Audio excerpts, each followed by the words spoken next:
حسن آپ ذکر کر رہے تھے کہ یہ بھی اتنے ہی جوشیلے ہیں جتنے پہلے جوشیلے تھے. میں ان کو ذرا ڈفرنٹ الفاظ میں ایکسپلین کروں. جو نئے چیف منسٹر ہیں, آج ان کی تقریر آپ نے سنی, وہ آپ کو تقریر سناتے ہیں, پھر اس کے اوپر آپ تبصرہ آپ کے چاہیے. کون سا کلپ سنا رہے ہیں وہ ذرا سن لیتے ہیں. اچھا جی پلیز پروڈیوسر صاحب سنائیے گا. کے ساتھ نہ زرداری ہے نہ شریف ہے, اپنے ان بازوؤں پر یہاں تک پہنچاؤں, ہر چیز سے وزیر اعلیٰ نہیں بنا. میرا تعلق پہلی اضلاع سے ہے, سب سے پہلے پاکستانی ہوں, احتجاجی سیاست کا چیمپئن ہوں. میرے پاس کھونے کے لیے کچھ نہیں, نہ گاڑیاں ہیں, نہ بنگلے ہیں, نہ پیسے ہیں, نہ اس کرسی کے لالچ ہے. میرے لیڈر, میرے قائد نے کہا کہ یہ کرسی نہیں تو اس طرح لاد دوں گا اور ادھر پڑی ہوگی. تو کوئی یہ نہ سوچے میں اپنے مقصد و نظریے سے ہٹ جاؤں گا, یہ آپ کی بھول ہے. دنیا ڈائلاگز کی طرف جا رہی ہے. حل یہ ہے جہاں پر دہشت گردی ہے, یعنی خیبر پختونخوا کی گورنمنٹ, ہمارے پارلیمنٹیرین, وہاں کے قائدین, وہاں کے مشران, ان کو آپ نے اعتماد میں لینا ہوگا, تب اس کا حل نکلے گا. آپ نے افغان پالیسی پر نظر ثانی کرنی ہوگی. میں اپنے کارکنان کو یقین دلاتا ہوں کہ عمران خان کی رہائی کے لیے میں نے آج سے اقدامات اٹھانے شروع کر دینے. بشرا بی بی, ہمارے جتنے بھی اسیران ہیں, آج سے آپ کے لیے اقدامات اٹھائے گا. حسن ایوب صاحب, تو کتنا مختلف پایا آپ نے محترم سہیل افریدی صاحب کو, آپ کے فارمر تو نہیں ابھی تک, جب فارمر ہوں گے, گنڈا پور صاحب سے؟ دیکھیں بات یہ ہے کہ سہیل افریدی ابھی جوشیلی تقریر کر رہے ہیں, یہ اب آئی ایس ایف کے پریزیڈنٹ نہیں ہوں گے نا, یہ وزیر اعلیٰ انہوں نے ہونا ہے صوبے کا. تو آئی ایس ایف کی جو پریزیڈنٹشپ انہوں نے گزاری ہے, اس سے ان کو باہر نکلنا پڑے گا اور سی ایم کے رول کے اندر آنا پڑے گا. حکومت میں جب آپ ہوتے ہیں تو آپ نے سب کو ساتھ لے کر چلنا ہوتا ہے, آپ نے گڈ گورننس کی طرف جانا ہے. آپ للکار رہے ہیں وفاقی حکومت کی, آپ کو ہر قدم پر ضرورت پڑتی ہے. آپ دیکھیں نا مزمل اسلم صاحب کتنے اچھے ان کے تعلقات ہیں اورنگزیب صاحب کے ساتھ. ہیز ویری مطلب اسمارٹ مین.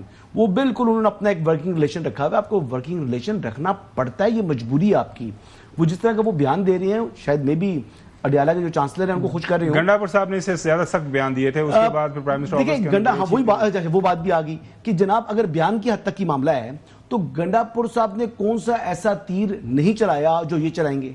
دوسری بات آ گئی, اب اسٹیبلشمنٹ کی صحت پر کیا اثر ہے ان کی گفتگو کا, اور کیا ان بیانات سے اسٹیبلشمنٹ خوفزدہ ہو جائے گی. اگلی بات تو بالکل جو گورنمنٹ آف دا ڈے ہے, جو کہ بیسیکلی پروونشل, چاہے وہ چیف ایگزیکٹو ہیں, ان کے ساتھ اسٹیبلشمنٹ کو ان کی ضرورت ہے اور ان کو اسٹیبلشمنٹ کی ضرورت ہے. سیکیورٹی جو ادارے ہیں ان کی ہے, کیونکہ آپ نے دہشت گردی کے ناسور جو ہے وہ اس جو ہے صوبے کو جو ہے اس نے جکڑا ہوا ہے. تو اس سے صوبے کو نکالنے کے لیے, لا اینڈ آرڈر کی سچویشن کو انشور کرنے کے لیے کوئی نہ بنے, تو یہ ان کو ایک ورکنگ ریلیشن قائم کرنا پڑے گا. اگر یہ نہیں کرتے تو پھر اس کو نقصان کس کو ہوگا؟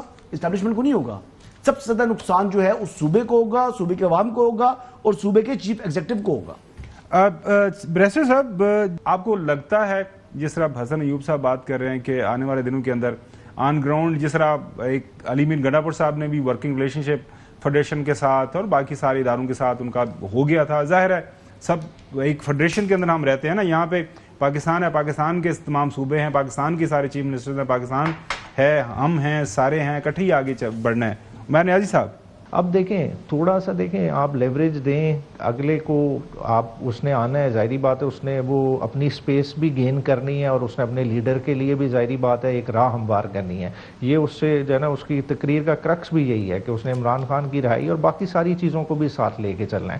تو انشاءاللہ تعالیٰ اس پرسپیکٹو میں دیکھیں تو میں سمجھتا ہوں کہ ایک آئیڈیلی پلیسڈ ہے, اسے پلیٹ فارم مل گیا. اور آپ اس چیز کا بھی بونس دیکھیں کہ اس قسم کی شخصیت کوئی بھی باقی صوبوں میں ایز وزیر اعظم نہیں بیٹھی. آپ کسی طرح سے بھی کمپیریزن ڈرا کر لیں, ٹھیک ہے. ایک سیلف میڈ انسان کو عمران خان نے اپرچونٹی دی ہے, کس پولیٹیکل پارٹی میں ہوتا ہے, اور یہ اس کی ایک قسم کی اسٹرینتھ بنے گی اور اس کے ساتھ چلنے والے. جی بالکل ٹھیک ہے.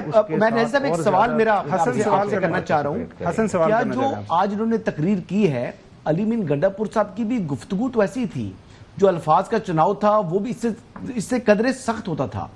بات تو یہ ہے کہ عملی طور کے اوپر جو وہ کہہ رہے ہیں نہ گنڈا پور صاحب نے کیا اور نہ ہی مجھے یقین ہے کہ یہ افریدی صاحب کر سکیں گے.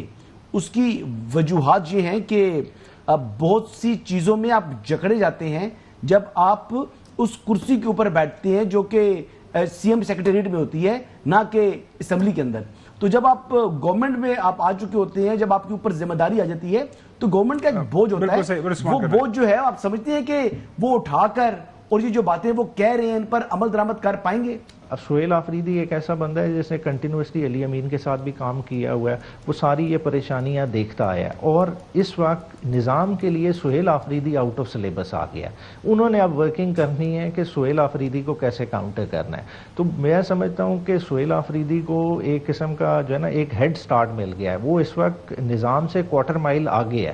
تو اگر وہ اپنی پیس پہ ٹھیک چلتا رہتا ہے تو نیازی صاحب ایک وہ ٹیکنوکریٹک سیٹ اپ کا بھی کوئی باتیں جو سنتے رہتے ہیں ہم لوگ, کبھی گورنر راج کی باتیں سن لیتے ہیں, تو یہ بھی چیزیں آؤٹ آف سلیبس ہی آتی ہوتی ہیں. ویسے چلیں اللہ کرے پاکستان کے اندر نظام جو اسی طرح آگے چلے اچھے انداز سے. بیرسٹر صاحب آپ سے انشاءاللہ مرید کے بعد نہیں وہ آؤٹ آف سلیبس ہم اس طرح نہیں جائیں گے.